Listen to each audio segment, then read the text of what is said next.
Assalamualaikum warahmatullahi wabarakatuh. Selamat sore, salam sejahtera untuk kita semuanya. Hari ini saya akan menyampaikan perkembangan penanganan COVID-19 di Indonesia. Satgas Penanganan COVID-19 mengucapkan terima kasih dan mengapresiasi kepemimpinan serta kerja keras dari Letnan Jenderal TNI Ganip Warsito sebagai Kepala Badan Nasional Penanggulangan Bencana dan juga Kepala Satgas Penanganan COVID-19. Satgas juga mengucapkan selamat datang dan selamat bekerja kepada Bapak Mayor Jenderal TNI Suharyanto sebagai Kepala Badan Nasional Penanggulangan Bencana sekaligus juga sebagai Kepala Satgas Penanganan COVID-19. Semoga di bawah kepemimpinan Mayor Jenderal TNI Suharyanto, BNPB dapat menjadi yang terdepan dalam menjalankan tugas pokok dan fungsinya di bidang penanggulangan bencana, serta juga dapat terus membawa Satgas Penanganan COVID-19 menghasilkan kebijakan yang berbasis data dalam menangani pandemi COVID-19. Pada hari ini saya akan menyampaikan perkembangan COVID-19 di tingkat nasional dan provinsi pada beberapa indikator penanganan. Seperti yang kita ketahui, kita akan segera memasuki periode Natal dan Tahun Baru atau Nataru. Belajar dari pengalaman sepanjang tahun 2020 dan 2021, periode libur panjang biasanya diikuti oleh kenaikan kasus. Tidak bosan saya sampaikan bahwa mencegah lebih baik daripada mengobati. Untuk itu, langkah preventif dan perilaku yang dapat meningkatkan potensi penularan, setidaknya ada 4 indikator yang dapat mempengaruhi apakah sebuah periode libur panjang itu dapat meningkatkan potensi kenaikan kasus, yaitu yang pertama adalah mobilitas penduduk, yang kedua adalah cakupan vaksinasi, yang ketiga adalah kepatuhan protokol kesehatan, dan yang keempat adalah RT atau tingkat penularan atau infektivitas dari virus. Apabila tingkat penularan dan mobilitas penduduk dapat dikendalikan, serta cakupan vaksinasi dan kepatuhan protokol kesehatan terus meningkat, maka semakin rendah potensi terjadinya kenaikan kasus pasca libur panjang. Pertama adalah mobilitas. Mobilitas penduduk saat ini terus mengalami peningkatan dibandingkan saat lonjakan kasus kedua di bulan Juli lalu. Peningkatan terjadi setidaknya pada 5 titik, yaitu pusat belanja, retail dan rekreasi, ruang terbuka publik atau taman, kemudian perkantoran, dan lokasi transit. Peningkatan mobilitas saat ini hampir sama dengan peningkatan yang terjadi pada periode libur Idul Fitri 2021 lalu, yang menjadi kenaikan mobilitas tertinggi sepanjang pandemi. Artinya, peningkatan mobilitas ini perlu diwaspadai karena pada periode libur Idul Fitri 2021 lalu, dengan mobilitas yang tinggi tersebut, menjadi salah satu pemicu adanya lonjakan kasus kedua. Keadaan ini perlu untuk dikendalikan agar tidak memicu kenaikan kasus ke depannya, dengan cara tetap mengedepankan prinsip kehati-hatian dalam berkegiatan, serta mengurangi mobilitas yang tidak diperlukan. Selain itu, mobilitas yang tinggi ini perlu dibarengi dengan peningkatan screening COVID-19 dengan memasifkan testing, dan juga tetap melaksanakan protokol kesehatan dengan baik. Selanjutnya saya akan menyampaikan cakupan vaksinasi dosis kedua disandingkan dengan persentase kabupaten kota melapor dengan kepatuhan memakai masker dan menjaga jarak yang rendah. Kekebalan tubuh yang optimal hanya dapat dicapai setelah seseorang divaksin dengan dosis lengkap. Selanjutnya, untuk dapat melindungi suatu daerah dengan lebih maksimal, tentunya harus setidaknya mencakup 70% dari populasi. Sedangkan protokol kesehatan sangat penting untuk dijalankan dengan atau tanpa vaksinasi. Karena itu adalah modal dasar dan utama dalam menghadapi pandemi ini. Sayangnya, dari 34 provinsi di Indonesia, ternyata 22 provinsi masih memiliki persentase cakupan vaksinasi dosis lengkap yang lebih rendah dari angka nasional, yaitu 40,42%. Dari 22 provinsi ini, terdapat 4 provinsi yang ternyata lebih dari 40% kabupaten kota yang melaporkan kepatuhan protokol kesehatannya memiliki kepatuhan yang rendah dalam memakai masker dan menjaga jarak. 4 provinsi tersebut adalah Riau, Lampung, Sulawesi Tenggara, dan Maluku. Cakupan vaksinasi yang rendah, terlebih apabila tidak didukung dengan kepatuhan protokol kesehatan, dapat meningkatkan potensi penularan COVID-19 di tengah masyarakat.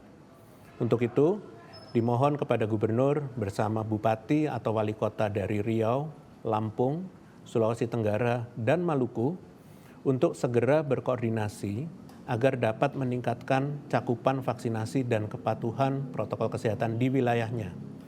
Pastikan terbentuknya Satgas Posko di tingkat desa atau kelurahan maupun di fasilitas umum untuk memantau pelaksanaan protokol kesehatan. Selanjutnya untuk RT atau angka reproduksi efektif, yaitu angka yang menggambarkan tingkat penularan pada masyarakat.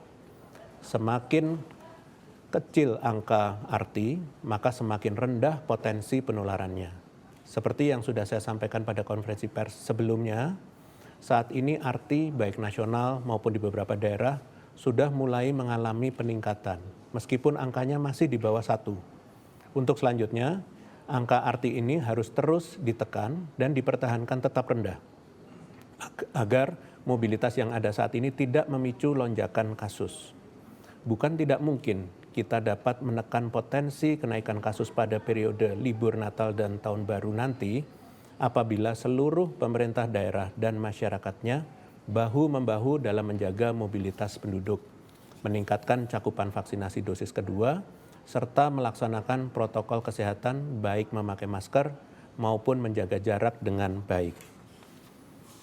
Selanjutnya, saya akan mengupdate strategi kebijakan pengendalian COVID-19 yang sejauh ini telah dibahas lintas kementerian dan lembaga, termasuk Satgas COVID-19, yang bertujuan untuk mengantisipasi lonjakan kasus di akhir tahun 2021 dan awal tahun 2022. Sebagaimana yang kita ketahui bersama bahwa berdasarkan pengalaman yang lalu, periode libur panjang selalu menimbulkan kenaikan kasus.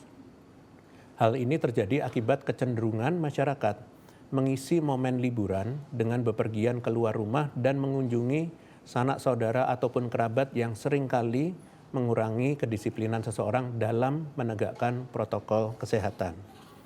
Maka, tidak heran jika kemampuan COVID-19 untuk menyebar ke lebih banyak orang dalam waktu yang bersamaan dapat terjadi.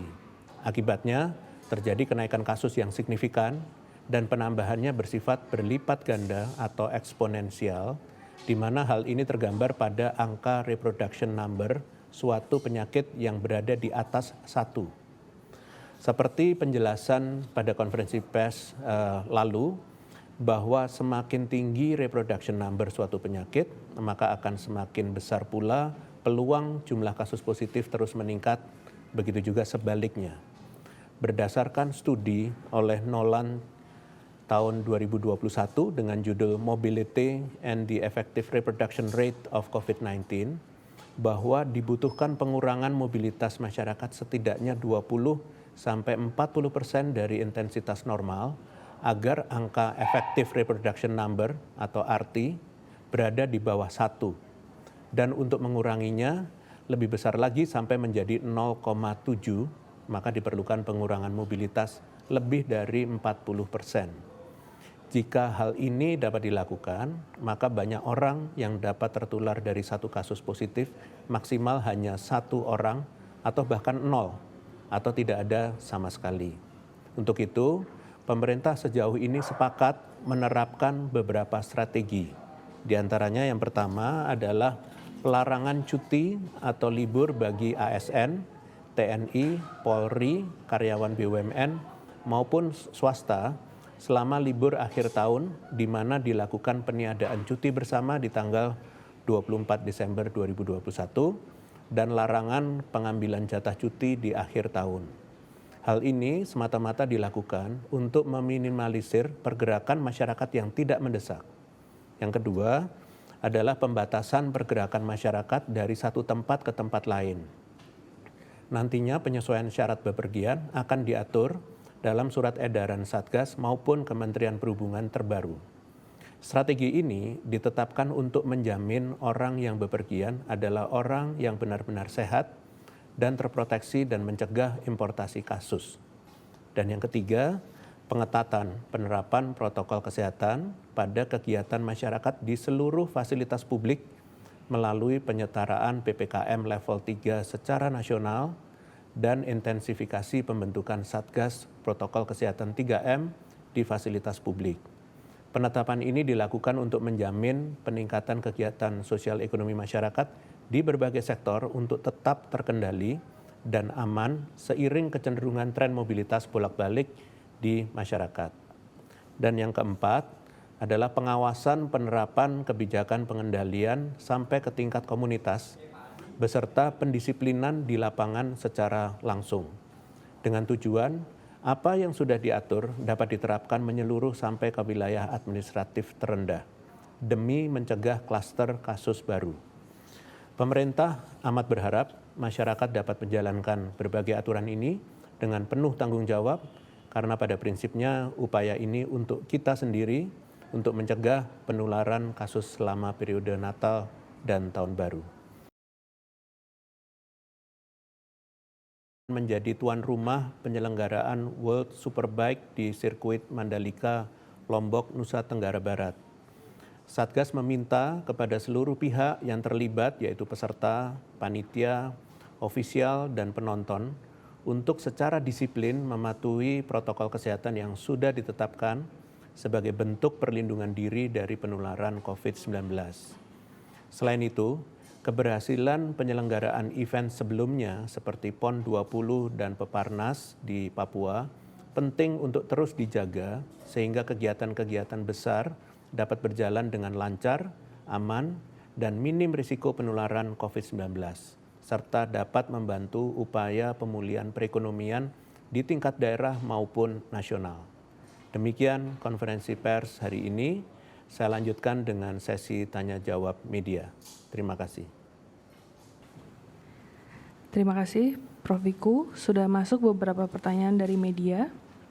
Yang pertama dari intanmerdeka.com. Pemerintah menerapkan pemberlakuan pembatasan kegiatan masyarakat PPKM level 3 serentak di seluruh Indonesia. Apakah nantinya akan ada aturan terkait kebijakan antigen masih dipakai atau harus menggunakan PCR? Terima kasih, Prof. Baik, terima kasih. Sejauh ini aturan mobilitas dalam negeri masih merujuk kepada SE Satgas nomor 22 tahun 2021. Pada prinsipnya, menimbang kasus COVID-19 yang dinamis, jika diperlukan akan dilakukan penyesuaian kebijakan, butir kebijakan dengan menimbang peluang penularan lainnya untuk dapat diantisipasi semaksimal mungkin. Terima kasih. Pertanyaan kedua dari Dian, kompas.com. Pemerintah telah menyepakati aturan level 3 di seluruh daerah di Indonesia selama Nataru mendatang. Pemerintah memastikan akan ada dasar hukum berupa Inmendagri yang akan terbit pada 22 Desember. Sementara pemberlakuan level 3-nya per 24 Desember. Berdasarkan hal itu, apakah mungkin dasar aturan berupa Inmendagri atau SS Satgas bisa terbit sebelum 22 Desember? Mengingat untuk lebih memudahkan masyarakat dan apabila nanti aturannya terbit, mepet bisa kurang maksimal dalam sosialisasi dan penerapan di lapangan. Terima kasih. Baik, terima kasih kompas.com. Jadi pemerintah berusaha sesegera mungkin merumuskan kebijakan dan tentunya tanpa melupakan prinsip kehati-hatian dengan tujuan agar kebijakan yang dihasilkan dapat implementatif dan efektif. Mohon untuk menunggu update selanjutnya. Terima kasih. Pertanyaan terakhir dari Cesar Tempo. Izin bertanya, Prof, mengenai rencana menyuntik vaksin booster di tahun 2022. Apakah benar suntikan dosis ketiga akan dimulai di Januari 2022? Lalu nantinya akan ada skema berbayar untuk publik. Kapan kira-kira yang untuk publik bisa diterapkan? Terima kasih. Baik, terima kasih pada Tempo. Jadi saat ini fokus pemerintah adalah mencapai target vaksinasi dosis pertama sebesar 70% dari target penerima vaksin di akhir Desember tahun 2021. Rencana perluasan target penerima vaksin booster ketiga di luar kategori tenaga kesehatan dapat dilakukan segera setelah adanya pengkajian terlebih dahulu, salah satunya berdasarkan pada data hasil seroprevalensi yang saat ini dilakukan oleh Kementerian Kesehatan dan Kementerian Dalam Negeri.